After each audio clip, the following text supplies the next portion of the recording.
पे पलने वाला कंट्री है, पता नहीं आपके अंदर ये अकड़ इतनी क्यों है, और इसी वजह से आप आज 76 साल बाद अब हम थप्पड़ खा रहे हैं, पठानों से भी, अफगानियों से भी, जिनको आप पालते रहे, जिनकी बेस पे आपने मजीद पैसे बनाए हैं। राइट, एक चीज बड़ी मुश्किल है लेकिन मैनेज करना खुर्रम साहब, वो आज इसहाक डार साहब ने कुछ गुफ्तगू जो की है, बल्कि 23 मार्च को भी उन्होंने जो गुफ्तगू की थी, कुछ कल कुछ गुफ्तगू की थी, कुछ वो आज भी खबरों के अंदर चल रही है। इस वक्त बांग्लादेश में जो इलेक्शंस हो रहे हैं उसमें शेख हसीना ने अपने ओपोनेंट्स को जो है ना वो उड़ा के रख दिया, क्योंकि उनके ओपोनेंट्स कैंपेन इंडिया आउट चला रहे थे। ऑफिसर है, मैं तो उनको सीएसएस ऑफिसर्स को आजकल ब्रिटिश एजेंट कहता हूं, क्योंकि वो सारे वो अपने आप को ब्रिटिश समझते हैं, पाकिस्तानी नहीं समझते। मैंने अभी कल परसों किसी चैनल के ऊपर अहद चीमा साहब की तारीफ की है, औरंगजेब साहब के साथ, मोहसिन नकवी के साथ, कि मुझे बड़ा एतमाद है कि ये कैबिनेट जो है पाकिस्तान को इन मुसीबतों से निकालेगी। दुनिया का असूल भी ये है कि रीजन्स डेवलप करते हैं, अकेले मुल्क डेवलप नहीं करते। लेकिन भारत के साथ हमारे सर्टन टिप्स हैं, सर्टन इश्यूज हैं जो कि अभी तक रिजॉल्वेबल नजर नहीं आ रहे हैं। कश्मीर का इशू हो गया, उनकी प्रॉक्सी के तौर पर लोगों को भेजना पाकिस्तान के अंदर दहशतगर्दी करने के लिए, वो हो गया। अफगानिस्तान के अंदर उनकी अमल दखल। जय हिंद दोस्तों, वंदे मातरम। आप सभी का स्वागत है द इंडियन काफिर चैनल के एक नए वीडियो में। दोस्तों, बांग्लादेश की प्रधानमंत्री शेख हसीना जी परेशान होकर इंडिया आउट कैंपेन चलाने वालों के खिलाफ खुलकर खड़ी हो गई हैं। उन्होंने कहा, अगर तुम्हें इंडिया आउट कैंपेन चलानी है तो पहले अपनी बीवियों की साड़ियों को जलाओ, भारतीय मसाले खाना बंद करो, भारतीय फिल्में देखना बंद करो, सब कुछ भारतीय बंद कर दो तो मैं जानूँ। इससे उनके विरोधी लोग बैकफुट पर चले गए हैं। साथ ही साथ वहीं पाकिस्तान के लोग भारतीय प्रोडक्ट को बायकॉट करने के बाद अब भारतीयों से व्यापार करने की इच्छा फिर से जता रहे हैं। उनकी इच्छा है कि किसी भी हाल में कुछ भी हो, भारत कुछ भी कह ले, गालियां दे ले, कुछ भी कर ले, लेकिन हमसे व्यापार कर ले, जिससे उनके यहाँ की रोजी रोटी चल सके। तो दोस्तों, वीडियो बहुत इंटरेस्टिंग है। आप सभी से निवेदन है कि वीडियो को पूरा देखें, हमारे चैनल को सब्सक्राइब जरूर करें और वीडियो को लाइक और शेयर करना ना भूलें। धन्यवाद। सब्सक्राइब करें और मेरे हर अपडेट आपको मिले, इसके लिए बेल आइकन जरूर दबाइएगा। वो ये कि जी, भारत के साथ तिजारत करना बड़ा इंपॉर्टेंट है। कारोबारी तबका चाहता है कि भारत के साथ नॉर्मलाइजेशन हो इकोनॉमिक मैटर्स के ऊपर, और उसके बाद वहां दहशतगर्दों को सपोर्ट करना। इस सारे को देखते हुए क्या हम उनके साथ इकोनॉमिक टर्म्स और इकोनॉमिक टाइज पर आ सकते हैं?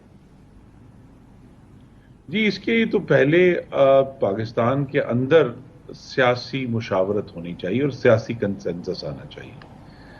उसके बगैर ये मुमकिन नहीं होगा, वरना हमेशा हमारे पास जमातें मौजूद हैं जो इसको अपनी फिर सियासत का ईंधन बनाकर आग लगाएंगी।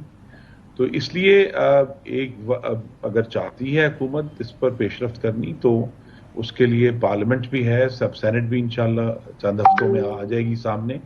लेकिन ये कि एक वाइडर कंसल्टेशन चाहे सूबाई असेंबली में जाकर की जाए, लेकिन पाकिस्तान का जो सब लोग ज़रा कभी भी एग्री नहीं करेंगे, लेकिन ज्यादा लोगों को मुशावरत के जरिए इस पर कायल करना कि ये पाकिस्तान के मफाद में है, तभी ये मुमकिन होगा। पहले इंटरनल कंसेंसस डेवलप करके ही फिर हिंदुस्तान से बात हो सकती है। एक कंसेंसस विद इन पीएमएलएन तो है ना खुर्रम साहब, क्योंकि देखिए बार बार नवाज शरीफ साहब भी यही कह रहे हैं, अब इसहाक डार साहब की तरफ से भी यही बातें आ रही हैं। सो पीएमएलएन में इंटरनल कंसेंसस है जो वो आगे जमातों के साथ किसी तरीके से बात करने की तरफ जाएगी। बायकॉट करना चाहते हो तो पहले तुम अपनी बीवियों की साड़ियां जलाओ। अगर तुम इंडिया के प्रोडक्ट्स का बायकॉट करोगे तो तुम्हें अपनी बीवियों को जलाना पड़ेगा। उन्होंने यहां तक कहा बर्न योर वाइफ्स, यानी बर्न योर वाइफ्स साड़ीज, यानी जो साड़ियां वो पहनती हैं पहले वो कहां से आती हैं। फिर उन्होंने कहा कि पहले आप जो मसाले इस्तेमाल करते हैं, जो स्पाइसेस इस्तेमाल करते हैं इंडिया के, आप उनको आग लगाएं। शेख हसीना ने अपनी जो ऑपोजिशन है उसको उड़ा के रख दिया है और कहा है कि ये तुम कैसे कर सकते हो। यानी कैंपेन है बांग्लादेश की और बात किसकी की जा रही है, इंडिया की। तो हमें ये एक फिनोमेना ऐसा नजर आता है कि जिसमें कभी जो है वो सुपर पावर्स जिनकी बात की जाती थी, कहीं पर देखिए ना पाकिस्तान में कैसे, वो आपको पता ही जो होता है पाकिस्तान में क्या होता है, कोई भी बात हो, कोई भी झगड़ा हो, उसमें ले आते हैं ये तो सारा किया धरा अमेरिका का है। कुछ भी होना उनकी तरफ से, मतलब क्या कहें अब हम इसको, ये जो चूरन बेचा जाता है, कुछ भी हो तो यहूद और नसारा की साजिश होती है। पाकिस्तान की तरफ से, भाई ये तो उसकी साजिश है, ये तो वो है। तो बात इस तरह की जाती थी क्योंकि अमेरिका ताकतवर कंट्री है, अमेरिका से आप एड भी लेते हैं, पैसा भी लेते हैं, उसके बाद उनके खिलाफ ही बोलते हैं। यानी या तो आप एड लेना छोड़ दें अमेरिका से, आप पैसा लेना छोड़ दें, पाकिस्तानियों को चाहिए वो कहें कि सिर्फ ये नहीं बल्कि IMF का भी बॉयकॉट करें, IMF का पैसा लेना बंद करें और हम जो है हम आपके साथ हैं। फिर तो सही है, फिर तो जबरदस्त बात है कि आपके हम इतने जो है वो हो गए हैं, अपने पांव पर खड़े हो गए हैं कि हम। लेकिन ये बड़ी एहसान फरामोशी होती है कि एक तरफ जो है आप उसी का पैसा खाते हैं और उसके बाद जो है आप उसी के बुराइयां करते हैं। जैसे कि अभी आपको मालूम है कि क्या हुआ मीरपुर कश्मीर में, पाकिस्तान मीरपुर कश्मीर में एक KFC को आग लगा दी गई। और KFC को आग किन लोगों ने लगाई? इस्लामिस्ट रेडिकल्स, यानी जो ये समझते हैं कि ये जो सब कुछ बिक रहा है KFC मैकडोनल्ड, ये सब कुछ ये किसका है? ये यहूदियों का है, और या फिर ये कि ईसाइयों का है, या फिर ये कि अमेरिका और इजराइल का है। तो जहालत की आप इंतहा देखिए कि वहां पर उसको आग लगा दी गई और जो वीडियोस बनी हैं वो उन्हीं मोबाइल से बनाई गई हैं। अभी तो ऐसा है कि जो एक्सपोर्ट्स हैं जो कि इंडिया से जाती हैं बांग्लादेश, $14 बिलियन है जी। तो इंडिया जो वो है बांग्लादेश है वो सिर्फ 2 बिलियन की करता है। तो जब इतने बड़ा जो है यानी 14 बिलियन जो है वो कम अमाउंट नहीं है, तो इंडिया की बहुत बड़ा जो एक्सपोर्ट है वो जाता है बांग्लादेश, और बांग्लादेश में बहुत ज्यादा माल। हालांकि आप ये देखिए कि बांग्लादेश का अगर अपना गारमेंट का आप देखते हैं तो हम अक्सर बात करते हैं कि बांग्लादेश की गारमेंट्स की जो प्रोडक्ट्स हैं और जो उनकी इंडस्ट्री है वो कहाँ पहुंच चुकी है। तो आज देख लें ये क्या है। आपके प्रोग्राम में आने से पहले बड़ा सोच रहा था deeply. This was one of the reason कि मैं 35 साल पहले जान बचा के भागा था।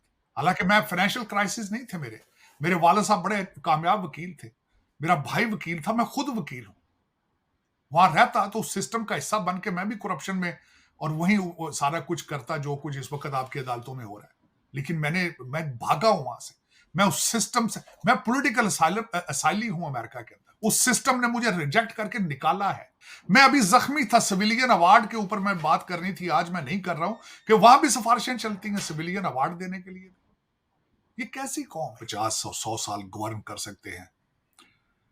और फिर उसके बाद माइकल थॉमसन जो कि क्रिश्चियन है, ऑस्ट्रेलियन है, उसने आज साबित कर दिया है कि हम लोग वाकई ही गवर्न करने के काबिल नहीं है।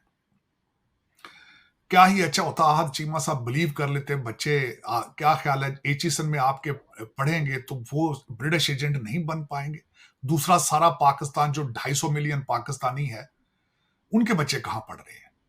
वो क्यों नहीं लड़ रहे लोगों के साथ कि हमारे बच्चों की सीटें रिजर्व की जाए, रखी जाए, हमारे बच्चों को हम जहां मर्जी चले जाएं? बल्कि उन्होंने 2 लफ्ज इस्तेमाल किए उस लेटर के अंदर, माइकल थॉमसन जो कि एचिसन के प्रिंसिपल थे, पॉलिटिक्स और नेपोटिज्म। उन्होंने कहा कि सियासत, तालीम के अंदर सियासत और नेपोटिज्म की कोई गुंजाइश नहीं है। लेकिन शायद उन्हें नहीं पता था कि वो किसी गलत कंट्री में घूम रहे हैं। इस कंट्री के अंदर गंदी सियासत और नेपोटिज्म के अलावा कुछ भी नहीं है।